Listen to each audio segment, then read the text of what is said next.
चक्षुरुन्मिलितं येन तस्मै श्रीगुरुवे नमः। श्रीचैतन्यमनोभीष्टं स्थापितं येन भूतले स्वयं रूपः कदा मह्यं ददाति स्वपदान्तिकं। वन्देऽहं श्रीगुरौ श्रीयुतापदकमलं श्रीगुरून् वैष्णवांश्च श्रीरूपं साग्रजातं सहगण रघुनाथान्वितं तं सजीवं साद्वैतं सावधूतं परिजनसहितं कृष्णचैतन्यदेवं श्रीराधाकृष्णपादान् सहगण ललिता श्रीविशाखान्वितांश्च। हे कृष्ण करुणा सिंधु दीनबंधु जगत्पते गोपेश गोपिकान्त राधाकान्त नमस्तुते। तप्त कांचन गौरांगी राधे वृंदावनेश्वरी वृषभानुसुते देवी प्रणमामि हरिप्रिये। वाञ्छाकल्पतरुभ्यश्च कृपा सिन्धुभ्यैव च पतितानां पावनेभ्यो वैष्णवेभ्यो नमो नमः। जय श्री कृष्ण चैतन्य प्रभु नित्यानंद श्री अद्वैत गदाधर शिवासादि गौर भक्तवृंद। हरे कृष्णा कृष्णा कृष्णा हरे हरे हरे राम राम राम हरे हरे। नमो विष्णुपादाय कृष्ण प्रेष्ठाय भूतले श्रीमते भक्ति वेदांत स्वामिन्निति नामिने। नमस्ते सारस्वते देवे गौरवाणी प्रचारिणे निर्विशेष शून्यवादी पाश्चात्य देश तारिणे। हरे कृष्णा। भगवद गीता अध्याय 9 द मोस्ट कॉन्फिडेंशियल नॉलेज श्लोक संख्या 8। प्रकृतिं स्वामवष्टभ्य विसृजामि पुनः पुनः भूतग्रामम् इमं कृत्सन् अमवशं प्रकृतिर्वशात्। संपूर्ण विराट जगत मेरे अधीन है, यह मेरी इच्छा से बारंबार स्वतः प्रकट होता रहता है और मेरी ही इच्छा से अंत में विनष्ट हो जाता है। तो जैसे कि हम जान ही रहे हैं कि भगवान ने ये जो डिस्कशन चल रहे हैं, बड़े भगवान अपनी ऑपुलेंस अपनी शक्तियों के बारे में खुल के बता रहे हैं यहाँ पर। तो इसलिए ये भक्तों के लिए है। इसलिए भगवान गीता के अंत में भी कहते हैं कि ये जो गीता का ये जो ज्ञान है किसके लिए है? भक्तों के लिए है। या इदम परमम गुह्यम मद भक्तेषु अभिधाषित, मेरे भक्तों को बताता है। क्योंकि भक्त का मतलब श्रद्धा, जिसके अंदर श्रद्धा नहीं होगी उसको भगवद गीता के प्रवचन समझ में नहीं आएंगे।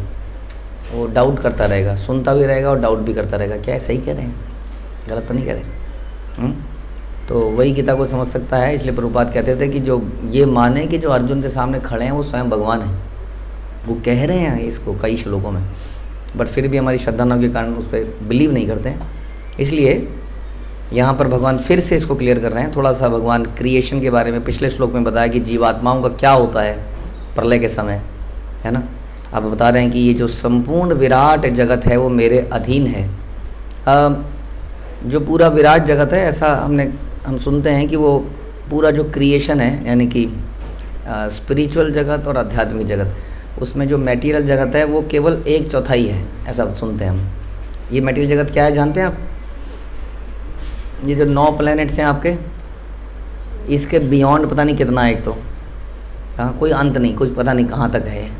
और this is just one universe. और ये यूनिवर्स कैसे हैं? जैसे कि जस्ट एक राई का दाना, और बोरे में राई चारों तरफ भरी पड़ी है। या बुलबुले, हाँ, जैसे बुलबुले छुड़ाते हैं ना करके, बुलबुले उड़ते हैं, तो समझ लीजिए आप बुलबुले उड़ाते रहो पूरे दिन और चारों तरफ बुलबुले हो जाएं। इतना ऐसा है ये मटेरियल जगत, एंडलेस है। लेकिन ये केवल 1/4 है, और 3/4 क्या है? स्पिरिचुअल जगत है। इसलिए कहते हैं ये कोना है, जस्ट एक कोना है ये, और अंधकारमय कोना है। तो बाकी स्पिरिचुअल तो कितना बड़ा है ये जगत। लेकिन ये जो विराट जगत है, जो उसको आप मटेरियल जगत कहते हो, ये भी भगवान की शक्ति के अंतर्गत ही आता है। भगवान की क्रिएशन ही है। एक परा है, एक अपरा है। स्पिरिचुअल पोटेंसी है, स्पिरिचुअल पावर है, और एक मटेरियल पावर है। तो ये मटेरियल पावर से बना हुआ है, लेकिन है भगवान की शक्ति। तो संपूर्ण विराट जगत मेरे अधीन है। इससे ज़्यादा पता नहीं क्या किसी को क्लैरिटी चाहिए। यहाँ पर बिल्कुल क्लियर बताते हैं। मेरे अधीन मतलब किसके अधीन? जो अर्जुन के सामने खड़े हैं। कौन खड़ा है? कृष्ण खड़े हैं। तो संपूर्ण जगत मेरे अधीन है हे अर्जुन। अर्जुन को बता रहे कि नहीं? यह मेरी इच्छा से बार बार आता है। प्रकृतिम स्वाम अवश्य, मेरी निजी स्वाम, और मेरी इच्छा से आता भी है। जब मैं चाहता हूँ तब ये संसार आ जाता है, और जब मैं चाहता हूँ तो मेरी इच्छा से विनष्ट हो जाता है। तो इस प्रकार एक पर्टिकुलर टाइम बना रखा है भगवान ने इसका, उस पर्टिकुलर टाइम में ये समाप्त होता है और फिर से रीइंस्टेट होता है, और जीवात्माओं को फिर से एक बार मौका दिया जाता है। सारा जगत किस लिए बनाया गया है? केवल इसलिए कि जीवात्माओं की कुछ इच्छाएं रह गई हैं इस संसार को भोगने की, कैसे उसको पूरा किया जाए, और कैसे एक दिन वो इच्छाओं को पूरा करते करते इस बात को रियलाइज़ कर दे कि उसको परम धाम में वापस आना है। समझ में आया? जैसे माता पिता कई बार बच्चों की कुछ रिक्वायरमेंट्स को, डिमांड्स को पूरा करते हैं इस प्रकार से कि धीरे धीरे वो समझ जाए कि ज़िंदगी का पर्पज़ क्या है ना। जैसे शिल प्रभुपाद ने खूब खिलाया, हम भी शुरू में बोलते हैं खूब खाओ, गले तक, यहाँ तक खाओ, और जब वो भक्त बन जाता है फिर बोलते हैं भलो ना खाई में, नहीं खाना है, ये नहीं खाना है, वो नहीं खाना है, वो कहते हैं शाम को नहीं खाना है, फिर ऐसे नहीं खाना है, फिर वो नहीं खाना है, कम खाओ, ज़्यादा क्यों खाते हो, हाँ। तो इस प्रकार से, और इसमें उसको कोई दिक्कत भी नहीं होती उस व्यक्ति को भी, है ना, वो भी मानता चला जाता है, क्योंकि वो भी, अभी कितने लोग हमें बताते हैं कि हमें भी खाने से बड़ी आसक्ति थी प्रभु जी, लोग खुद ही बोलते हैं बहुत आसक्ति थी। हाँ, खाना कहीं हो रहा हो, कहीं शादी हो रही हो तो खाने के लिए ही जाते थे। हम भी बचपन में शादी में केवल खाने के लिए जाते थे, और क्या काम था, खाने के लिए ही जाते थे। हमारे कुछ मित्र थे, ऐसे भी थे, मैं जानता हूँ उन्हें, आज भी मुझे याद आता है उनकी, कि वो बिना बुलाए शादी में जाते थे खाने के लिए, खा के आते थे। तो हमारे ज़माने में, अब नहीं, अब तो हम जाते नहीं हैं, हमारे ज़माने में एक कल्चर आ गया था कि वो शादी का कार्ड देखते थे। पता नहीं आप लोगों ने कभी सुना है कि नहीं, शादी का कार्ड देखने का सिस्टम आ गया था कि हाँ जी कार्ड दिखाइए, कार्ड मिला है आपको। तो इतने लोग पहुंच जाते थे बिना बुलाए खाने के लिए। और एक और को मैं जानता हूँ, मुझे बचपन में, बहुत छोटे थे हम लोग, वो जैसे बारात जा रही है उसमें नाच के आ जाता था, किसी की बारात में भी। तो जीवात्मा की ऐसी इच्छाएं हैं, लेकिन वो अगर भक्ति में नाच लेता है, गा लेता है, तो आप देखेंगे धीरे धीरे वो खाने से, इन सब चीज़ों से उसका हो जाता है, वो हो गया, तृप्ति हो जाती है समाओ, हाँ, शुद्धिकरण हो जाता है। तो ये लाभ है कृष्ण भावना का। लेकिन अल्टीमेट गोल ये है कि हम कैसे इंद्रियों को कंट्रोल कर पाएँ, इच्छाओं से ऊपर जा पाएँ, ये हमारा अल्टीमेट गोल होना चाहिए कि नहीं। सारे शास्त्र ये कहते हैं, भगवान गीता 2 अध्याय पूरा यही बताता है कैसे आप इंद्रियों को कंट्रोल करो। हाँ, वहाँ मत ले जाओ जहाँ वो जा रही हैं, जैसे कछुआ, जैसे व्हाट इज़ दैट, कछुआ, कुरमा, जैसे कुरमा अपने अंगों को सिकोड़ लेता है, वैसे आप अपनी इंद्रियों को अंदर ही सिकोड़ लीजिए, वगैरह वगैरह। तो भगवान ये सिखाते हैं। तो ये हमारा अल्टीमेट उद्देश्य है। लेकिन क्योंकि जब तक कि हमारी इच्छाएं पूरी नहीं हुई हैं, हम स्वतः से हमारे अंदर स्वतः से वैराग्य पैदा नहीं हुआ है, तो वैराग्य जबरदस्ती थोपने से काम नहीं चलेगा। आप अपने बच्चों को बोलिए हम तुझे ब्रह्मचारी बना के छोड़ेंगे, हम ये कहते हैं, चैलेंज देते हैं, आप बना के दिखाओ। हाँ, आप बच्चों को, अब लोग कहते हैं ना बच्चा ब्रह्मचारी तो नहीं बनाएगा, हम कहते हैं चैलेंज देते हैं, अब आप बना के दिखाओ, हम ये चैलेंज देते हैं आप। हाँ, आप अपने बच्चे को ब्रह्मचारी बना के तो दिखाओ। आप कह रहे हो बन तो नहीं जाएगा, हम कह रहे हैं जरा बन के तो दिखाए।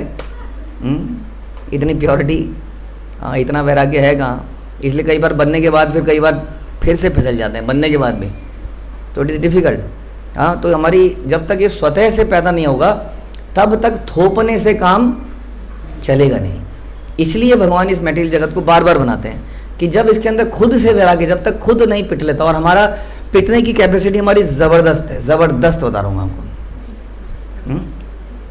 बहुत ज़बरदस्त है। हम कई सारे दुखों को ऑलरेडी भूल चुके हैं, जो बीत चुके हैं, है ना, और उस दुखों में फिर से गिरने को तैयार रहते हैं, भूल जाते हैं वो पहले क्या हुआ था, ये क्या हुआ था सब।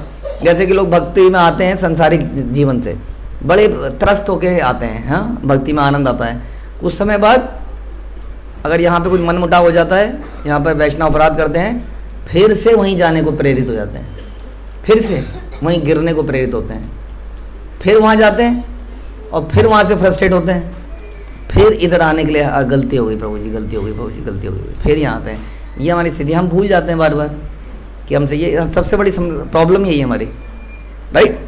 जैसे हम में से अक्सर हम लोग अब भूल गए, हमने पढ़ाई लिखाई में कभी बैठ के फोकस करके याद करोगे तो याद आएगा वो दिन, कितना प्रेयर करते थे हम कि एक बार ये वाला 8वीं पास हो जाए, एक बार 9वीं हो जाए, एक बार 12वीं हो जाए, स्कूल से पीछा छूट जाए, फिर ये हो जाए, फिर ये हो जाए। आज की डेट में हम भूल चुके हैं। हम बच्चों को क्या बोलते हैं, क्या है, क्या क्या इसमें क्या है, क्या कौन सी बड़ी बात है, पढ़ो। हम भूल चुके हैं कि उसमें क्या कष्ट था। हाँ, और कष्ट याद ना रहने के कारण क्या होता है, आदमी फिर से वहीं गिरता है, फिर से वही गलतियां करता है। हाँ, जैसे हम वो है माँ के गर्भ में मैं था, वो उसने कितना कष्ट लिया होगा, कोई भी व्यक्ति इमेजिन करेगा तो सोच सकता है कितना डिफिकल्ट है, लेकिन हम लोग इसको भूल चुके हैं। अगर हमको ये याद होता कि उस माँ की 9 महीने उस कोठरी में रहने का क्या मतलब है, जो कि हम सबके साथ बीता होगा प्रैक्टिकल। आप कहोगे मरने के बाद कौन जानता है, किसने, कौन जानता है, आप कह रहे ये है नरक है, ये कैसे इग्नोर कर सकता है कि वो रहा होगा उसके अंदर, नहीं। अब कहते हैं भूल गए बाबू जी, क्या फ़र्क पड़ता है, हो गया क्या है, positive, think positive, be positive. तो B positive, A positive, C positive से काम चलेगा नहीं। We have to be realistic कि रियलिटी क्या है। किसी दुख को भूल जाना इज व्हाट, ये क्या बुद्धि का कार्य है? हाँ, हर फिक्र को धुएं में उड़ाता चला जा या पैग में बहाता चला जा, इसलिए तो पीते हैं लोग। तो ये सही बुद्धि है? ये बुद्धि नहीं है। बुद्धिमान व्यक्ति है कि जो उसको याद रखे कि हाँ हुआ तो होगा, मुझे याद नहीं है लेकिन आई कैन इमेजिन कि मुझे एक छोटी सी कोठरी में बंद कर दिया जाए तो मेरा क्या हाल होगा, तो ऐसी जगह पे मेरा क्या हाल हुआ होगा, आई कैन इमेजिन हुआ होगा। लेकिन अब जो कि मैं उसे भूल चुका हूँ, लेकिन फिर उसमें मैं एक दिन जा सकता हूँ अगर मैंने इसी जन्म में अपने आप को मुक्त नहीं किया तो। और जब तक मैं मुक्त नहीं करूँगा तब तक भगवान बार बार क्रिएशन करते रहेंगे, एनाहिलेशन करते रहेंगे हम जैसे लोगों के लिए, ताकि वहाँ उस जगत के अंदर हम कुछ घर बनाएं, रहें, कुछ एंजॉय करें। और इस प्रकार से बार बार जन्म मृत्यु के चक्कर में एक दिन हमें रियलाइज़ आए यार थक गए अब और नहीं, बस आप लौट चलें। कोई भक्त आएगा उसको रियलाइज आएगा। भक्त का भी सही समय पर आना बड़ा ज़रूरी है हमारे जीवन में। जब हमारे जीवन में चोट लगी हो ना ज़बरदस्त, उसी वक्त कोई भक्त आ जाए तो बहुत बढ़िया है। नहीं तो क्या होगा, नहीं तो हम चोट को भूल जाएंगे फिर से, क्या है, व्हाट इज़ द प्रॉब्लम।